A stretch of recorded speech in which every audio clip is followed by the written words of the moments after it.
We're here today at this subcommittee meeting because a deluge of deception,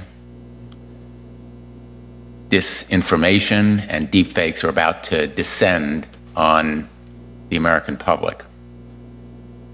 The form of their arrival will be political ads and other forms of disinformation that are made possible by artificial intelligence. There is a clear and present danger to our democracy. This world of disinformation doesn't have to be our future. We have agency. We can take action. And we are here today not only to hear about the dangers, but also to look forward to action that we can take in the United States Congress. But we should make no mistake. The threat of political deepfakes is real. It's happening now. It's not science fiction coming at some point in the future, possibly or hypothetically. Artificial intelligence is already being used to interfere with our elections, sowing lies about candidates and suppressing the vote. We already have a chilling example. This January, thousands of New Hampshire residents received a call impersonating President Biden, telling them not to vote in the state's primary. And it's important for the American people to hear exactly what was said. Yeah, participate in their primary. What a bunch of malarkey. We know the value of voting Democratic when our votes count. It's important that you save your vote for the November election. We'll need your help in electing Democrats up and down the ticket. Voting this Tuesday only enables the Republicans in their quest to elect Donald Trump again. Your vote makes a difference in November, not this Tuesday. If you would like to be removed from future calls, please press 2 now. It's important for the American people to hear what impersonation and deepfakes look like. It's also important to know that that's what suppression of voter turnout looks like. The deepfake of President Biden wasn't made by a computer whiz or some computer science graduate student or anybody with any particular skill. It was made by a street magician whose previous claim to fame was that he has world records in spoon bending and escaping straitjackets.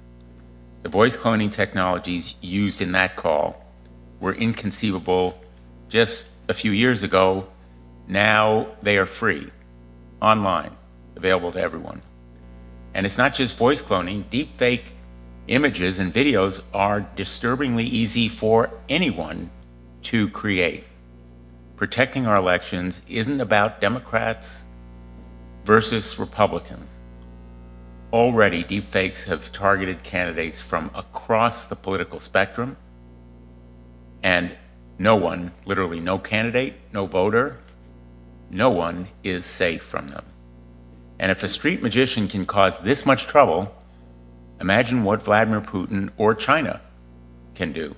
In fact, they're doing it. National security officials and law enforcement have been shouting from the rooftops, as well as in our classified briefings, their fears about AI and foreign disinformation. It's happening. It's here. Earlier this month, Microsoft revealed that social media accounts linked to the Chinese Communist Party were using AI to meddle in American politics. China has been caught using deepfakes to impersonate Americans to sow division and conspiracy theories, such as deepfake images to push the lie that the United States military caused wildfires in Hawaii. Between the ease of use and the increasing interest from foreign adversaries and domestic political interests, our democracy is facing a perfect storm.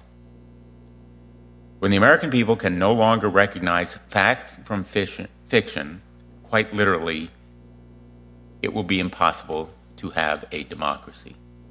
As we discussed in our last hearing, these deepfakes and rampant disinformation are also happening at a time when local journalism is hanging by a thread.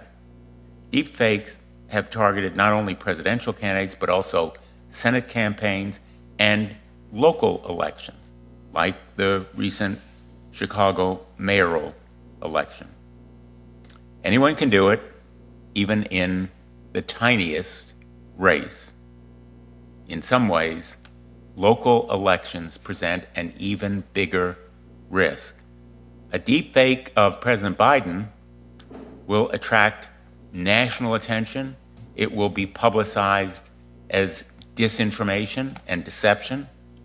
But deepfakes on a local election, state legislative contest, or city council? Probably not. And when a local newspaper is closed or understaffed, there may be no one doing fact-checking, no one to issue those Pinocchio images, and no one to correct the record. That's a recipe for toxic and destructive politics. Congress has the power, indeed the obligation, to stop this AI nightmare. There are common sense, bipartisan bills ready to go right now. I'm supporting them. A number of my colleagues have offered and supported them as well. Senators Klobuchar and Hawley's legislation to prohibit deceptive political deepfakes, the Protect Elections from Deceptive AI Act, requiring consent and watermarks for deepfakes, such as Senator Coons and Senator Blackburn. It's called the No Fakes Act. On Section 230, Senator Hawley and I have a bill to ensure that there's no question that Section 230 does not apply to AI. We can hold social media companies and big tech accountable for election deepfakes and other AI-driven harms.